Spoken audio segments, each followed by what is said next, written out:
आप भी अल्लामा खादिम हुसैन रिजवी साहब की जमात से रूगर्दानी करेंगे, हम आपके खिलाफ खड़े होंगे। अस्सलामु अलैकुम वरहमतुल्लाहि वबरकातुहू।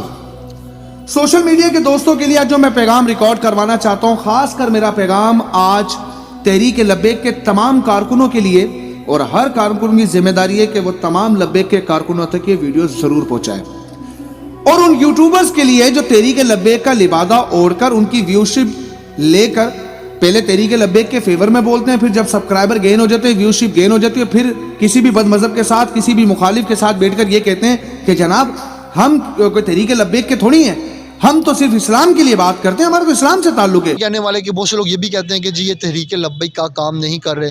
जी बिल्कुल आप सही कह रहे हैं, हम तहरीक लब्बैक का काम नहीं कर रहे।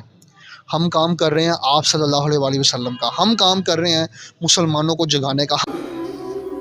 उन यूट्यूबर्स में से जो नाम आते हैं वो दो लोगों के हैं जो इसी वक्त पर तहरीक लब्बैक के हर काम में पहुंचे हुए होते हैं। उनकी अगर पूरे के पूरे चैनल का पोस्टमार्टम किया जाएगा तो सिर्फ तहरीक लब्बैक का ही मवाद निकलेगा। एक पाकिस्तान की आवाज जेके पब्लिक वॉइस टीवी मियां खुर्रम का चैनल। अच्छा, मियां खुर्रम और जिब्रार खान करते क्या है, इनका तरीका वारदात क्या है?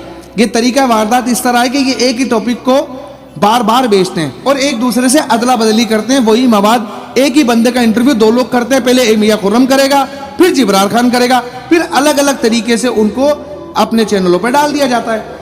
अच्छा, फिर क्या करते हैं, पहले बोलते हैं कि बिलावल भुट्टो का मुकाबला साद रिजवी, वो बिक गया। फिर मार्केट में लाते हैं इमरान खान का मुकाबला साद रिजवी, वो बिक गया। फिर आता है जनाब शहीद सियालवी का मुकाबला साद रिजवी।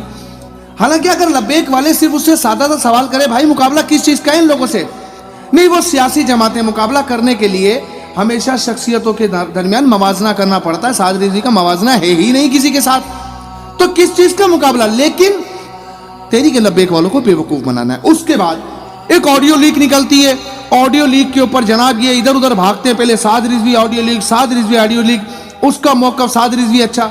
फिर उसी ऑडियो लीक करने वाली खातून को मियां खुर्रम साहब फोन करते हैं और कहते हैं मैं आपका इंटरव्यू करना चाहता हूं, जबकि वो लड़की प्रॉपर तौर पे निगलेक्ट कर रही है कि मुझे आपसे बात नहीं करनी, मुझे कोई इंटरव्यू देना। लेकिन ये जनाब तरले कर रहे हैं। तो मैं चाह रहा था कोई इंटरव्यू के लिए आपका कोई टाइम मिल जाता। नहीं सर, सॉरी, अभी तो मेरी कोई ऐसी इंटेंशन नहीं है। क्या वजह है? वो मेरे कुछ दोस्त भी बता रहे थे अभी आप इस हवाले से एग्री नहीं है, तो कोई वजह है? नहीं, खुद नहीं आप देना चाह रहे इंटरव्यू? प्लान मेरा हो रहा है, उसके मुताबिक मैं काम कर रही हूँ, तो अभी मेरा इंटरव्यू के लिए कोई इंटेंशन नहीं है। इसका मतलब दोनों हाथों में लड्डू रखे जा रहे हैं, यहाँ से भी व्यूज लेंगे, यहाँ से भी ब्रेकिंग करके चलाएंगे, देखिए हम क्या लाएं।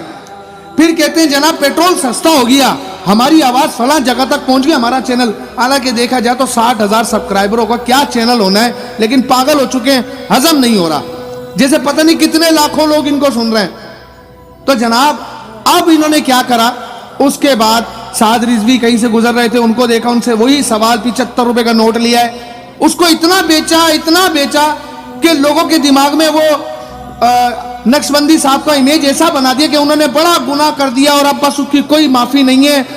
और तहरीक लब्बैक वाले काम यही करते हैं, फतवे लगाने वाले, वो किसी को भी कादियानी कह देते हैं, किसी को भी काफिर कह देते हैं। अब मेरा सवाल तहरीक लब्बैक वालों से, मुझे बताओ ये तहरीक लब्बैक का कहां से फेवर है? अगर हसन नक्शबंदी साहब के लिए वो ये इमेज दिखा रहे हैं लोगों को कि वो तो किसी को भी काफिर कह रहे हैं, तो कल तो वो मुझे भी और आपको भी काफिर कह देंगे, तो ये कोई सॉफ्ट कॉर्नर तो नहीं हुआ, ये तो तहरीक लब्बैक के खिलाफ बातें की जा रही हैं। अच्छा, अब क्या होता है, अलग अलग लोगों के पास यही दो लोग बैठते हैं जो हसन नक्शबंदी साहब को आड़े हाथों लेते हैं, फिर ब्रेकिंग करके थंबनेल बनाते हैं, टाइटल चलाते हैं, चलें जी ठीक है, ये भी बिक गया। उसके बाद इन्होंने क्या करा, अब जाकर ये बैठ गए उस मिर्जा की गोद में। कौन? मिर्जा जहलमी।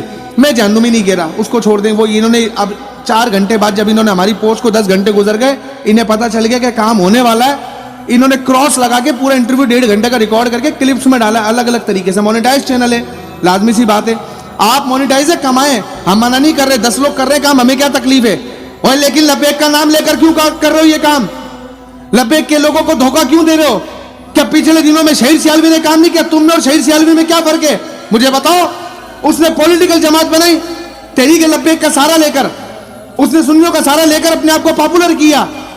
उसके बाद तुमने क्या किया? तहरीक लब्बैक के लोगों को आम तरीके से अपने घेरे में लिया। जब व्यूवरशिप 60,000 तक चली गई आपके लिमिट, आपने बोला चलें जी आप कुछ भी करेंगे, और आपको क्या लगता है मेरा डायलॉग हर बंदा मारेगा तो चलेगा उसके ऊपर? कि मैं अगर हमेशा से कहता है एक आप नहीं बोल पाते, वो भी बोल लिया करें, पूरा कंप्लीट हो जाएगा। जो मैं बोलता हूं ना, नमरूद की जलाई हुई आग वाला भी, तो आप मुझे भी जानते हो कि मैं कितने सालों से बोल रहा हूं, मैं आपको भी जानता हूं। लेकिन यहां पर फर्क सिर्फ यह कि धोखेबाजी। मुझे बताओ, जिस लड़के का तुमने इंटरव्यू किया ये कहकर कि इसने बाबा जी के कहने के ऊपर छोड़ दिया और 40 मुल्कों में उसकी आवाज को सुना जाता था, ये क्या आप सच बोल रहे थे? नामी सिंगर थे, पाकिस्तान में इनका बड़ा नाम था, बड़े गाने लिखते थे पाकिस्तान में और बड़े बड़े रैप लिखे हैं, बड़े मशहूर रैप है। 40 ममालिक में इनके वो रैप देखे जाते थे, इनको सुना भी जाता था, लोग इंतजार करते थे कि कब इनका जो है वो रैप आएगा। लेकिन इनकी जिंदगी में एक ऐसा बदलाव आया, एक झटके ने कई लोगों की ज़िंदगी बदल सकता है। तो स्टार्टिंग में बता रहा हूँ, या तो व्लॉग पूरा देखना है, नहीं तो यहाँ से छोड़ के जाना है, चले जाएं। होते चले गए और आपका दिल मुतमिन नहीं हुआ, हालांकि आपको लाखों रुपए मिल रहे थे, आप 1 लाख रुपए एक दिन का कमा रहे थे, और आज मेरे ख्याल से शायद 1 लाख से भी बहुत, मैं बताना नहीं चाह रहा, उससे भी नीचे हैं। किससे झूठ बोल रहे हो आप? फिर तहरीक लब्बैक के लोगों को आपसे बोला जाए तो कहें हम तो लोगों को इसलिए इंस्पायर कर रहे हैं कि वो दीन में आ जाए, तो फिर दीन झूठ की इजाजत देगा ना? आपके झूठ बोल बोल के दीन में ले आओ, सबको लब्बैक की तरफ झूठ बोल के ले आओ। 40 मुल्कों में आपकी आवाज सुनी जाती है, दिन रात ये कॉन्सर्ट्स करते थे। उसी लड़के का इंटरव्यू जिब्रार कर रहा है तो कह रहा है ये लाखों रुपए पर डे कमाते थे। तो भाई लाखों रुपए पर डे कमा लिए होंगे, लेकिन सच तो बोलो ना, अगर कमाए हो तो। उस बेचारे ने तो कोई इतने कॉन्सर्ट ही नहीं किए, एक कॉन्सर्ट कर एक टीवी शो में बैठा, उसको बदनाम कर दिया। और अब ये बात है तहरीक लब्बैक के कारकुनों के लिए। जब ये मिर्जा जहलमी के पास जाकर उसका इंटरव्यू रिकॉर्ड करने गया, उस पूरे इंटरव्यू के अंदर उसने इसकी हमारे उलमा कराम, हमारे अकाबरीन के बारे में वही बकवासात बकी हैं। दोनों उनकी तारीफ करते थे, तो इससे क्या थोड़ी जुर्रत करे और ये कहें कि मोहम्मद अली जिन्ना और डॉक्टर इकबाल, जिनके शार उनके खादिम रिजवी साहब भी पढ़ते थे, ये भी कादियानी नवाज थे, क्योंकि ये तारीफें करते थे सर सैयद अहमद खान की। वाले भी तो हम से एक और बड़ा आजकल ना एक मसला बड़ा चाह रहा है कि जो 75 के नोट के ऊपर सर सैयद अहमद खान की तस्वीर है, हसन नक्शबंदी साहब ने उसको फाड़ के कहा कि ये कादियानी है। सर सैयद अहमद खान को छोड़ दें, क्या बरेलवी अशरफ थानवी साहब की तस्वीर मानने के लिए 75 के नोट पे तैयार होंगे? और देवबंदी जो है वो अहमद बरेलवी की तस्वीर मानने के लिए तैयार है। और ਤੁਹਾਡੇ अपने बावियां दी इतनी औकात नहीं कि उन्होंने करोड़ों लोग एक्सेप्ट करन। इसे क्या किया वहां जाकर? अगर वहां पर जाना ही था तो किसी आलिम को साथ लेकर जाता कि मनाजरा करो इसके साथ बैठकर। वो ये कहते हैं, फला ये कहते हैं, ओ भाई तुम क्यों गए हो? तुम्हें किसने कहा था वहां जाने के लिए?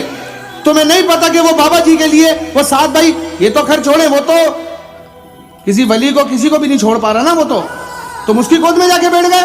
और तुम्हें क्या लगा कि लब्बैक वाले कोई भी होंगे वो तुम्हें छोड़ देंगे इस बार और तुम्हें सर आंखों में बिठाएंगे? अब ये इम्तिहान लब्बैक वालों का, ये जनाब शहीद सियालवी का हाल देख चुके, इनको भी देख लो।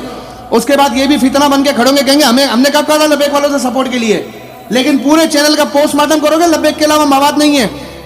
खुद साख्ता एंकर, खुद साख्ता होस्ट बनकर लब्बैक वालों को बेवकूफ बना रहे हैं। हमारी पोस्ट के 8 घंटे के बाद ये लिखते हैं जलील जहन्नुमी रावजी। उससे पहले तो आप मिर्जा इंजीनियर का बड़ा टाइटल लगा के हसन नक्शबंदी साहब को बदनाम, जितना हसन नक्शबंदी साहब को इन लोगों ने बदनाम किया ना, लब्बैक को इन्होंने इस मामले में बदनाम किया।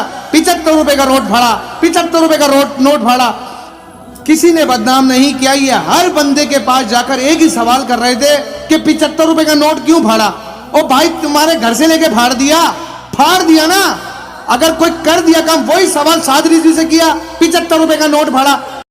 और दूसरा एक 75 के नोट के हवाले से सर सैयद पे एक बात हो रही है, उसके हवाले से आपका भी मौक़िफ़ आना चाहिए, आप क्या कहते हैं उस पर?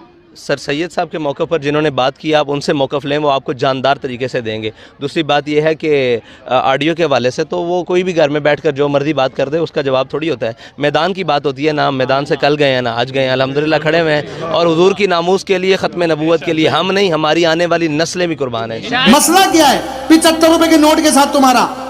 लेकिन अपने चैनल पर टीआरपी जाके, मेरी बात पर यकीन है, मैं फिर कहता हूं पोस्टमार्टम कर लो, पूरा मवाद तहरीक लब्बैक का निकलेगा, लेकिन बदनाम भी तहरीक लब्बैक को कर रहे हैं। मैं तमाम लोगों को कहना चाहता हूं, अगर अब भी अपनी आंखें नहीं खोलोगे, हमारा प्लेटफॉर्म, ये हमेशा कहते हैं, हम मेरे एडमिन से राब्ता कर लें, अगर इनको लगता है इन्होंने झूठ नहीं बके, इन्होंने झूठ नहीं मारे, 40 मुल्कों के कॉन्सर्ट्स और उनकी लाखों रुपए अर्निंग, तो जब दिल चाहे मुझसे बात कर लें, एडमिन से राब्ता करें, मुझसे बात कर लें, मैं इनको सबूत देने को तैयार हूं कि झूठ का कारोबार करके दीन का नाम ले रहे हो, दीन को इस्तेमाल कर रहे हो।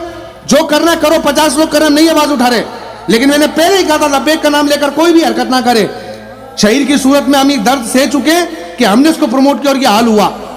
आगे से मैं तमाम लब्बैक वालों को कहना चाहता हूं, इन लोगों को कोई प्रमोट ना करे, क्योंकि ये फिर बोझ आपके कांधों पर होगा। मैंने कहा ना, शहीद को प्रमोट करने का बोझ हम उठा चुके हैं, हमने देख लिया उसने क्या किया। इन लोगों को कतन कोई प्रमोट ना करे। या इनके लिए एक ऑप्शन है जो बाबा जी कहते थे, माफीनामा जारी करो, अपना माफी मांगो। तमाम लब्बैक वालों से अगर काम करना चाहते हो, मैं किसी का काम नहीं बंद करना चाहता, लेकिन माफी मांगो कि आइंदा हम ये काम नहीं करेंगे। हम किसी भी बदअकीदा के पास हम तहरीक लब्बैक का मोरल खराब नहीं करेंगे, वरना कोई भी तहरीक लब्बैक का शख्स इनको सपोर्ट और प्रमोट अब ना करे। अस्सलाम वालेकुम वरहमतुल्लाहि वबरकातुहू।